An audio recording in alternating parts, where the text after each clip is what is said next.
avec le but de Mats Hummels ce soir, faut-il tomber sur Donnarumma en priorité, bien sûr, sur le but encaissé par le Paris Saint-Germain. Habillage, faites entrer Donnarumma, s'il vous plaît. Faut-il tomber en priorité sur Gianluigi Donnarumma sur le but encaissé? Oui ou non, Mélisande Gomez? Non. Non. Monsieur Aubragnac? Non. Non. Monsieur Latour? Non plus. Non plus. Monsieur Alonso? En priorité? Ouais, en priorité. Non. Non, en priorité, non. Non. Je savais qu'il a fait ça. Monsieur Je réponds à la question. Mikou? Oui, un peu quand même, hein. Tu le tiens bien, quoi. Priorité, c'est un peu gênant, mais Voilà. je dirais oui. C'est le premier, pour moi, c'est le premier responsable. Ah, c'est le premier responsable. Avec- Oui, c'est l'autre. la- Si, après, il y a Beraldo Beraldo. il y a Beraldo qui perd son duel contre Mais après, ce Valls. qui me dérange, c'est que la tête est quand même pris dans les 6 mètres encore. On a eu le débat il y a On a eu la dernière 2 fois. semaines. Ouais. Contre Barcelone, à l'aller. C'est le même but, hein. C'est le même, elle est peut-être non. 1 mètre plus loin. Plus dans l'axe. Mais de toute façon, Ouais. le problème, on en a parlé, on en parle à chaque fois, c'est qu'il y a un déficit dans son jeu aérien qui est, pour un gardien de sa qualité, je trouve, qui est inquiétant. Je trouve qu'il a progressé dans beaucoup de domaines, dans celui-là, non. Et je trouve que c'est pas une fatalité. Autant quand Buffon arrive à 37 ans au PSG, on peut se dire c'est une culture italienne de ne jamais sortir, et on le sait. Voilà, depuis Dino Zoff jusqu'à Donnarumma aujourd'hui, c'est comme ça. Donnarumma, 25 ans. Ils ne sortent pas à 25 ans, ce n'est pas une fatalité. Tu peux travailler ce domaine-là. Il bosse avec un Italien ou pas? Je veux pas te piéger, mais. Je crois plus. Plus maintenant. Ok. Je crois pas. Donc ça veut dire que Ça veut dire qu'au-delà du but de ce soir, ce qui m'intéresse moi, c'est de voir comment on va faire progresser ce garçon dans ce domaine-là, où finalement tu t'en tires bien parce qu'à Barcelone tu gagnes au retour, mais qu'à l'aller ça peut te coûter aussi la qualif. Que ce soir ça te coûte pas la qualif, pas que ça, mais que disons ça te sauve pas non plus. Donc au-delà du but de ce soir, c'est qu'est-ce qu'on va faire pour faire progresser Donnarumma, qui fait quasiment 2 mètres, qui avec les bras va au-dessus de la barre, en sautant il va 1 mètre au-dessus de la barre, et qui prend dès qu'il y a un corner dans ces 6 mètres, qui n'ose pas y aller. Donc voilà, c'est pas une fatalité. À 25 ans, pour progresser dans ce domaine-là. Et ce soir, il prend encore un but. Alors c'est moins près que Barcelone il y a 3 semaines, Ouais. mais il est encore au moment de la tête à 4 mètres du but, le joueur. Borja Alvarez Buedo étant son entraîneur au gardien du Paris Saint-Germain, donc il est espagnol. Jean-Luc Aubert, pas Jean-Louis Aubert, hein, parce que c'est l'autre. Jean-Luc Aubert étant son adjoint, lui est français. À l'origine de ce corner, une incompréhension, une petite panique entre une passe un peu casse-croûte de Marquinhos et puis Donnarumma qui, dans ses déplacements, à chaque fois il y a des phases de jeu au pied. Bon, après, c'est la passe qui est dure. La passe est Elle est dure à casse-croûte. récupérer. Non, la passe est casse-croûte, mais c'est pas une passe dans le but quand même. Mais... Enfin, c'est le merguez quand même. Ouais, c'est une bonne merguez. Ah, franchement, sur ce coup-là, tu peux pas lui reprocher. Alors, à Marquinhos. Sur la première dont tu as parlé, À la 13e minute. il le remet, il la Ouais. prend pied gauche, on a tous transpiré. Ouais, ouais. Bah lui, non, il s'est dit non. Ouais. Touche. Non, mais c'est pas plus mal qu'il la mette en touche. Non, mais sur Tu le vas pas lui contrôle, je te demander parle faire pas de la touche, décrocher. je te parle sur le contrôle. Ouais. On a tous cru qu'elle aurait pu filer la balle. Il fait quand même une belle parade en première période. Sur Adeyemi.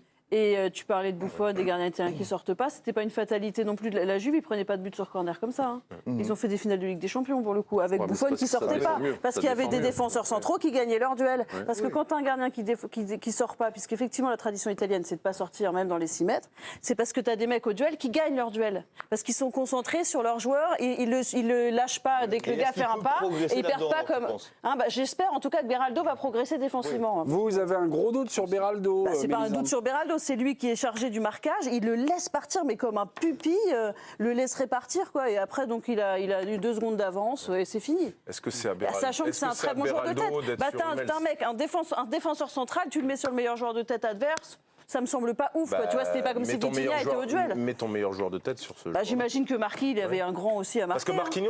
Après, il y a Krug qui est très bon de la tête. Voilà, Marquinhos, il était peut-être sur son Non, coup. le rôle de Marquinhos, en fait, je sais pas où il est juste devant Beraldo.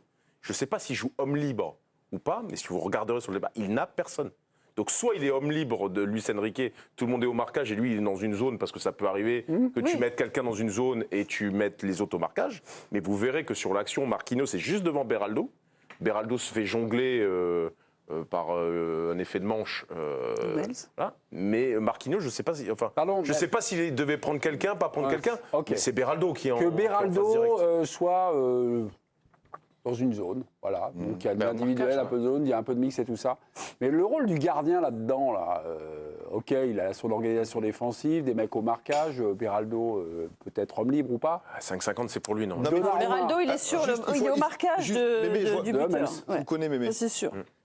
Dans les 6 mètres, Non, je demande. c'est pas obligatoire. Parfois, ils sont très bien tirés, tendus dans les 6 mètres et tu peux pas y aller. Donc c'est une connerie de dire dans les 6 mètres, il faut y aller. Non, D'accord. c'est pas toujours le cas. C'est Et pas- là, c'est il pas est comme comment ça. Il est tendu En comment revanche, là, il me semble qu'elle est un peu haute et que, à mon sens, il y a une petite seconde où il peut au moins aller au carton. Ouais. Voilà. Non, mais après, c'est dans l'intention. Voilà. C'est-à-dire qu'au moment où le mec Mais tu frappe, sens qu'il a pas envie si d'y t'es aller, de pas toute prêt, façon. voilà, Je si t'es sens pas prêt qu'il a à pas envie. partir, Il n'est c'est pas fini. prêt. Exactement, il n'est Donc pas lui, prêt à y aller. il n'est pas prêt à y aller, Parce donc il que- reste, parce que c'est il comme ça. subit. Il en va fait. jamais, en Mais fait. vu Moi, ce qui me ça- dérange là-dedans, dans cette attitude des gardiens, c'est qu'ils subissent, en fait. C'est-à-dire que si, comme tu dis, le défenseur, il n'y est pas, ben, le mec, il fait une tête à 5 mètres de toi, c'est bout portant, quoi. C'est-à-dire que si tu la mets pas sur toi, c'est but.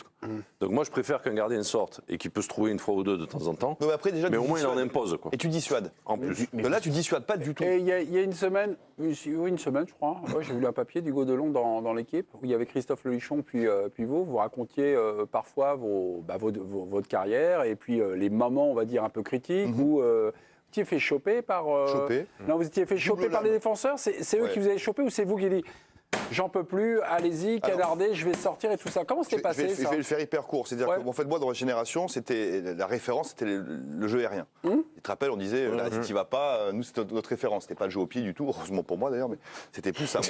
Et donc, j'ai assez vite progressé là-dedans, sauf que je me suis cassé la jambe dans une action de sortie aérienne.